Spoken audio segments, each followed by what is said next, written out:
Nah, itu kekuatan ujian keimanan bagi kita, bagi Ashabul Kahfi.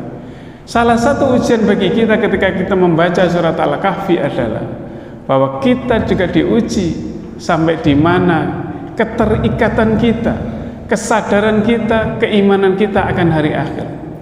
Maka di dalam surat Al-Kahfi ayat 21, wa kadzalika a'tarna 'alaihim liya'lamu anna wa'dallahi haqq wa anna as-sa'ata la raiba fiha. Ketika Ashabul Kahfi itu sudah mulai dibangunkan lalu bertemu dengan orang-orang, maka itu adalah sebagai untuk membuktikan bahwa anna wa'dallahi haq, bahwa sesungguhnya janji Allah dengan hari akhir itu pasti akan terjadi. Janji Allah tentang hari kebangkitan itu pasti akan terjadi. Wa anna as-sa'ata la raiba fiha, dan sesungguhnya hari kiamat itu tidak ada keraguan di dalamnya.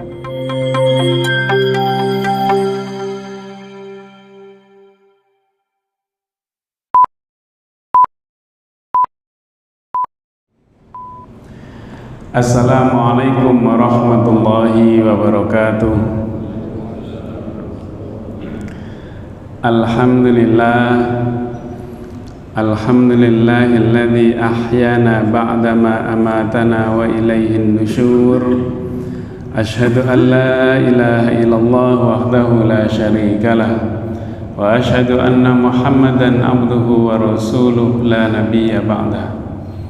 Allahumma salli wa sallim wa barik ala nabiyyina Muhammadin wa ala alihi wa sahbihi wa mawalah.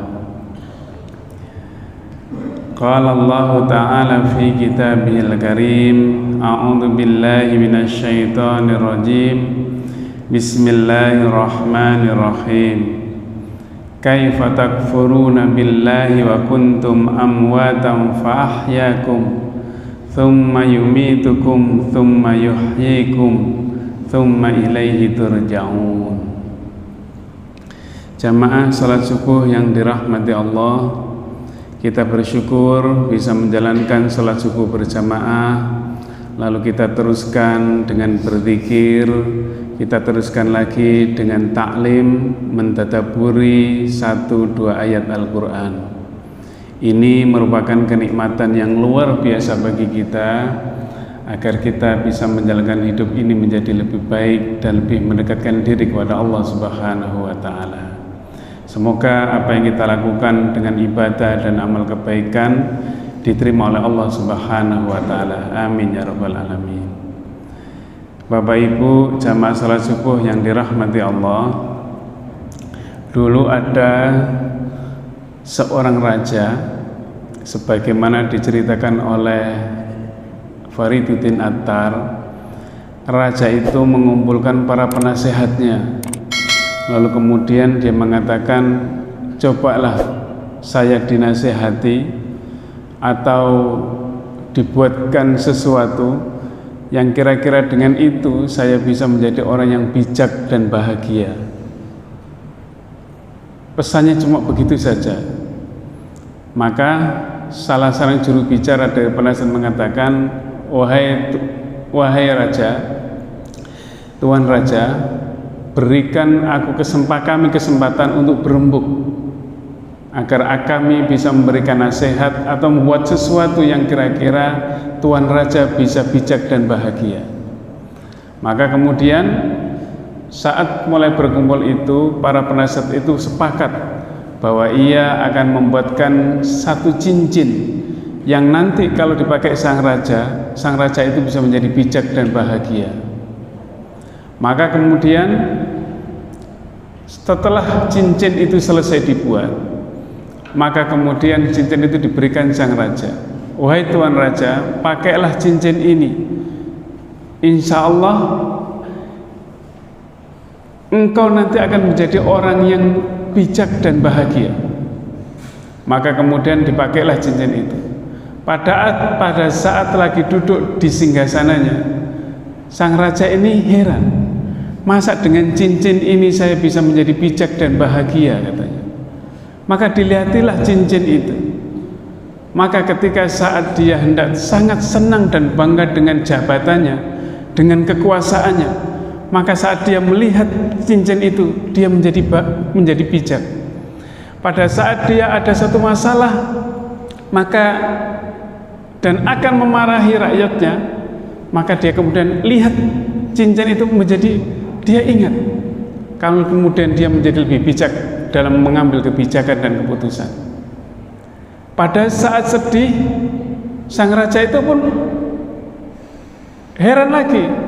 Saya tak coba kalau saya sedih, lagi ada kesusahan.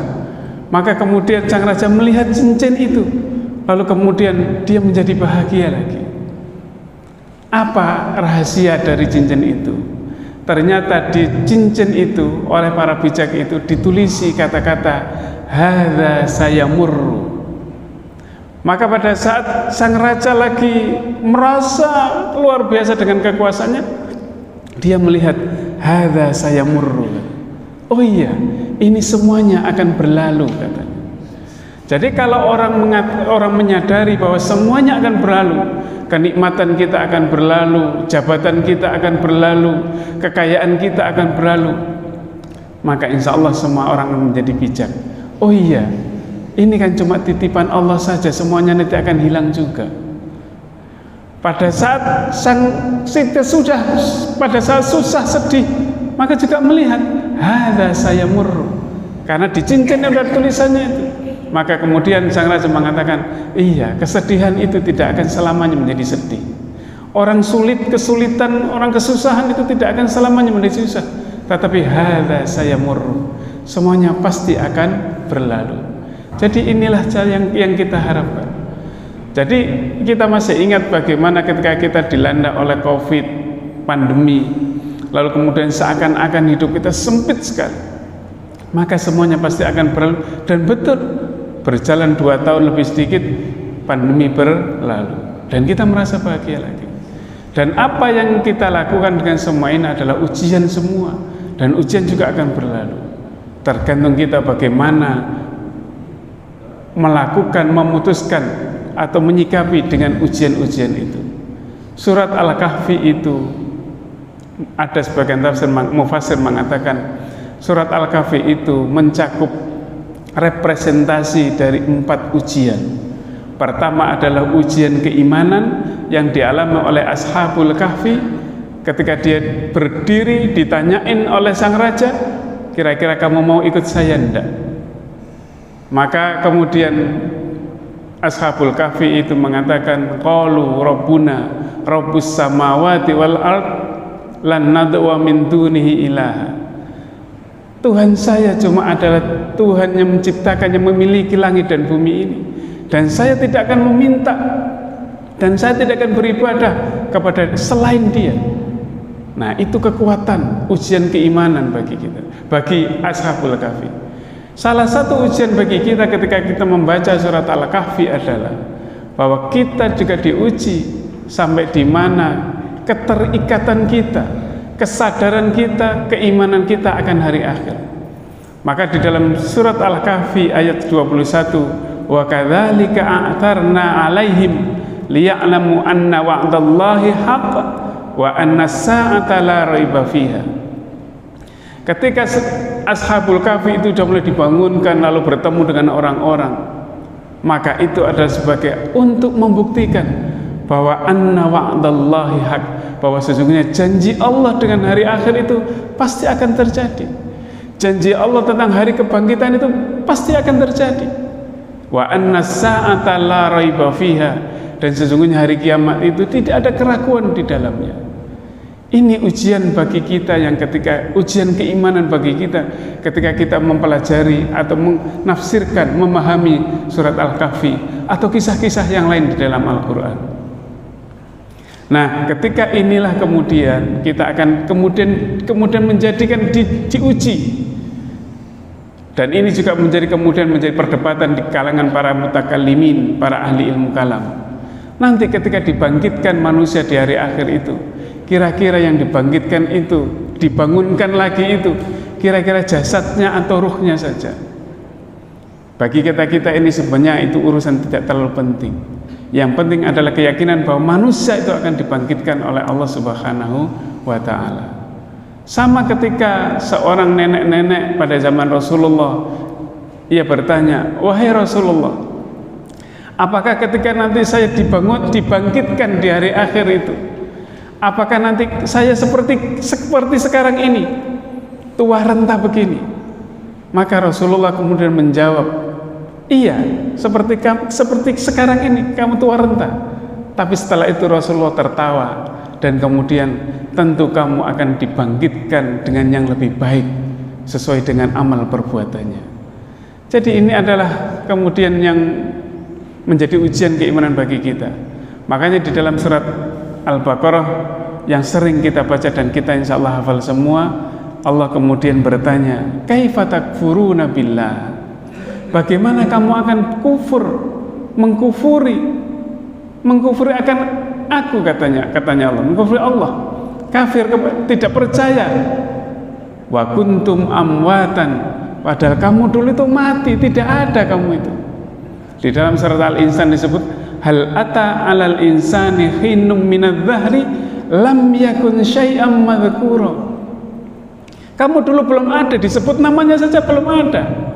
Nggak usah bertanya, namanya Asmawi nggak ada dulu itu. Baru kemudian Allah menadakan, lalu kemudian dilahirkan seorang bernama dan diberi nama Asmawi. Baru ada sebutannya, dulu tidak ada sebutannya. Dan itu kata Allah, amwatan fa'ahyakum, maka kemudian aku hidupkan itu dilahirkan oleh Allah. Tsumma yumitukum, kemudian aku matikan lagi, kata Allah, dimatikan lagi sama Allah. Tsumma yuhyikum, kemudian dibangkitkan lagi. Tsumma ilaihi turja'un, kemudian kepada Allah semuanya akan kembali. Jadi ini adalah ujian keimanan bagi kita semua. Sama seperti ketika kita itu kalau ditanyain siksa alam kubur itu ada enggak sih gitu. Bagi kita yang kemudian keimanannya enteng-enteng saja, yang tipis-tipis itu, maka kita mau diapakan siksa kubur itu? Bagaimana kenikmatan di kubur itu bagaimana? Maka ada yang mengatakan siksa kubur itu, di alam kubur itu seperti orang dalam keadaan tidur. Kalau orang tidur itu mimpinya enak, maka ketika bangun tidur juga tidak enak saja. Bahkan kita bangun tidur merasa bahagia. Tetapi kalau kemudian kita mimpinya buruk, maka itu tidur kita akan menjadi tersiksa. Bahkan kalau bangun tidur, kalau mimpinya jelek, mimpinya buruk itu, biasanya kalau bangun tidurnya menjadi sangat lelah. Jadi itu gambaran bagi kita. Kalau kemudian kita itu membayangkan bagaimana ketika kita mimpi buruk, lalu kita di alam kubur, maka perjalanan yang baru dimulai ketika kita baru dikuburkan itu, maka menjadi sangat panjang sampai hari akhirat. Tetapi kalau kemudian dibahagiakan oleh Allah ketika di alam kubur itu, maka kemudian hidup kita akan terasa cepat sekali akan sampai di hari akhir nanti. Jadi makanya setiap di akhir sholat kita disuruh berdoa kepada Allah supaya kita meminta perlindungan dari siksa kubur, agar kita ketika kita di alam kubur itu menjadi orang yang bahagia. Jadi sekali lagi, apa yang kita rasakan sekarang ini, apa yang kita alami sekarang ini, merupakan nanti akan menjadi bagian dari bukti kekuasaan Allah. Jadi sekali lagi saya ingin menyampaikan bahwa apa yang dialami oleh Ashabul Kahfi yang tidur selama 309 tahun itu, maka itu sebagai bukti bahwa Allah akan membangkitkan manusia kembali. Membangkitkan manusia kembali bisa saja dan sangat mungkin dikembangkan seperti kita sekarang ini dan menjadi lebih baik. Nah, nanti pun ketika kita masuk pada ayat yang ke-22, kita juga akan diyakinkan kembali ketika orang-orang bertanya, berapa orang si Ashabul Kahfi itu? Maka itu pun nanti Allah akan mengaitkan jumlah itu dengan hal-hal yang sifatnya gaib, yang sering kadang-kadang kita tidak mengetahui. Sekali lagi, apa yang tidak kita lihat, apa yang tidak bisa kita dengar, apa yang tidak bisa kita pikirkan, tidak berarti bahwa itu tidak ada. Tetapi itu adanya, tetapi pikiran panca indera manusia itu yang memang tidak kuat, dan itulah yang disebut dengan alam gaib. Semoga apa yang kita renungkan pada pagi hari ini bisa menguatkan keimanan dan keyakinan kita, terutama pada keyakinan keimanan kita kepada hari akhir dan hari kebangkitan. Amin ya rabbal alamin. Mungkin hanya ini yang bisa saya sampaikan.